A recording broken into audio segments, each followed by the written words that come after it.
ಅಂತ ಈಗಾಗಲೇ ಹೇಳಿದ್ದೇನೆ. ಮತ್ತೆ ಇದೊಂದು ಅಪರಾಧ ಈ ಭಾಗದ ಯಾರ ಕಡೆಯಿಂದ ಆದ್ರೂ ಅದು ಅಪರಾಧ. ಯಾರು ಅಪರಾಧಿಗಳಿದ್ದಾರೆ ಅವ್ರ ಮೇಲೆ ಕಾನೂನು ರೀತಿಯ ಕ್ರಮ ತೆಗೆದುಕೊಳ್ಳೇಬೇಕಾಗ್ತದೆ. ಈಗೇನ್ ನಾವು ಸಂರಕ್ಷಣೆ ಮಾಡ್ತಾ ಇದ್ದೀವಿ ಅದು ಇನ್ನೂ ಹೆಚ್ಚಿನ ರೀತಿಯಲ್ಲಿ ಗಸ್ತು ಮಾಡುವಂಥದ್ದು, ವಿಜಿಲೆನ್ಸ್ಗೆ ಹೆಚ್ಚಿನ ಒಂದು ಆದ್ಯತೆ ಕೊಡುವಂಥದ್ದು, ಮತ್ತೆ ಆಧುನಿಕ ಏನು ತಂತ್ರಜ್ಞಾನ ಬಳಸಿಕೊಂಡು ಡ್ರೋನ್ ಮುಖಾಂತರ ಆಗ್ಲಿ ಅವೆಲ್ಲದ ರೀತಿಯಲ್ಲಿ ಇಂಥದ್ದು ಮರುಕಳಿಸದಂತೆ ನೋಡಿಕೊಳ್ಳುವಂಥದ್ದು, ಮತ್ತು ಯಾರು ಮಾಡಿದ್ದಾರೆ ಅವ್ರಿಗೆ ಶಿಕ್ಷೆ ಕೊಡುವಂತ ಕೆಲಸ ಮಾಡಿ ಇದಕ್ಕೆ ತಾರ್ಕಿಕ ಅಂತ್ಯಕ್ಕೆ ತೆಗೆದುಕೊಂಡು ಹೋಗುವಂತ ಜವಾಬ್ದಾರಿ ಇಲಾಖೆದಿದೆ.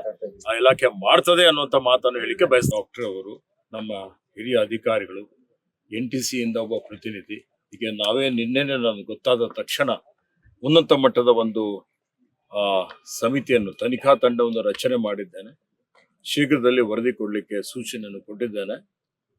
ಇವತ್ತು ಈ ಒಂದು ದುಷ್ಕೃತ್ಯದಲ್ಲಿ ಯಾರೇ ಭಾಗಿಯಾಗಿದ್ರು ಅಂತವ್ರ ಮೇಲೆ ಕಾನೂನು ರೀತಿಯ ಕಠಿಣವಾದಂತಹ ಒಂದು ಕ್ರಮ ನಾವು ಜರುಗಿಸ್ತೀವಿ ಅನ್ನುವಂತ ಒಂದು ಮಾತನ್ನು ಇಲ್ಲಿ ಹೇಳಿಕೆ ಬಯಸ್ತಾ ಇದ್ದೀನಿ. ದುರಂತ ಈಗಾಗಲೇ ಹೇಳಿದ್ದೇನೆ. ಮತ್ತೆ ಇದೊಂದು ಅಪರಾಧ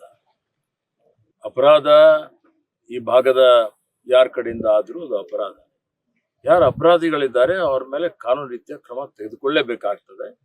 ಈಗೇನ್ ನಾವು ಸಂರಕ್ಷಣೆ ಮಾಡ್ತಾ ಇದ್ದೀವಿ ಅದು ಇನ್ನೂ ಹೆಚ್ಚಿನ ರೀತಿಯಲ್ಲಿ ಗಸ್ತು ಮಾಡುವಂಥದ್ದು, ವಿಜಿಲೆನ್ಸ್ಗೆ ಹೆಚ್ಚಿನ ಒಂದು ಆದ್ಯತೆ ಕೊಡುವಂಥದ್ದು, ಮತ್ತೆ ಆಧುನಿಕ ಏನು ತಂತ್ರಜ್ಞಾನ ಬಳಸಿಕೊಂಡು ಡ್ರೋನ್ ಮುಖಾಂತರ ಆಗ್ಲಿ ಅವೆಲ್ಲದ ರೀತಿಯಲ್ಲಿ ಇಂಥದ್ದು ಮರುಕಳಿಸದಂತೆ ನೋಡಿಕೊಳ್ಳುವಂಥದ್ದು, ಮತ್ತು ಯಾರು ಮಾಡಿದ್ದಾರೆ ಅವ್ರಿಗೆ ಶಿಕ್ಷೆ ಕೊಡುವಂತ ಕೆಲಸ ಮಾಡಿ ಇದಕ್ಕೆ ತಾರ್ಕಿಕ ಅಂತ್ಯಕ್ಕೆ ತೆಗೆದುಕೊಂಡು ಹೋಗುವಂತ ಜವಾಬ್ದಾರಿ ಇಲಾಖೆದಿದೆ. ಆ ಇಲಾಖೆ ಮಾಡ್ತದೆ ಅನ್ನುವಂತ ಮಾತನ್ನು ಹೇಳಿಕೆ ಬಯಸ್ತಾ ಡಾಕ್ಟರ್ ಅವರು, ನಮ್ಮ ಹಿರಿಯ ಅಧಿಕಾರಿಗಳು, NTC ಇಂದ ಒಬ್ಬ ಪ್ರತಿನಿಧಿ, ಈಗ ನಾವೇ ನಿನ್ನೆನೆ ನನಗೆ ಗೊತ್ತಾದ ತಕ್ಷಣ ಉನ್ನತ ಮಟ್ಟದ ಒಂದು ಸಮಿತಿಯನ್ನು, ತನಿಖಾ ತಂಡವನ್ನು ರಚನೆ ಮಾಡಿದ್ದೇನೆ. ಶೀಘ್ರದಲ್ಲಿ ವರದಿ ಕೊಡ್ಲಿಕ್ಕೆ ಸೂಚನೆಯನ್ನು ಕೊಟ್ಟಿದ್ದೇನೆ. ಇವತ್ತು ಈ ಒಂದು ದುಷ್ಕೃತ್ಯದಲ್ಲಿ ಯಾರೇ ಭಾಗಿಯಾಗಿದ್ರು ಅಂತವ್ರ ಮೇಲೆ ಕಾನೂನು ರೀತಿಯ ಕಠಿಣವಾದಂತಹ ಒಂದು ಕ್ರಮ ನಾವು ಜರುಗಿಸ್ತೀವಿ ಅನ್ನುವಂತ ಒಂದು ಮಾತನ್ನು ಇಲ್ಲಿ ಹೇಳಿಕೆ ಬಯಸ್ತಾ ಇದ್ದೀನಿ. ಲೇಟೆಸ್ಟ್ ಹಾಗೂ ಇಂಟ್ರೆಸ್ಟಿಂಗ್ ಸುದ್ದಿಗಳಿಗಾಗಿ ಬಾಸ್ ಟಿವಿ ಕನ್ನಡ ಚಾನೆಲ್ನ ಸಬ್ಸ್ಕ್ರೈಬ್ ಮಾಡಿ, ಹಾಗೆಯೇ ಬೆಲ್ ಐಕಾನ್ ಪ್ರೆಸ್ ಮಾಡಿ. ಇದರ ಜೊತೆಗೆ Facebook, Instagram, X ನಲ್ಲೂ ಮಿಸ್ ಮಾಡದೆ ಫಾಲೋ ಮಾಡಿ.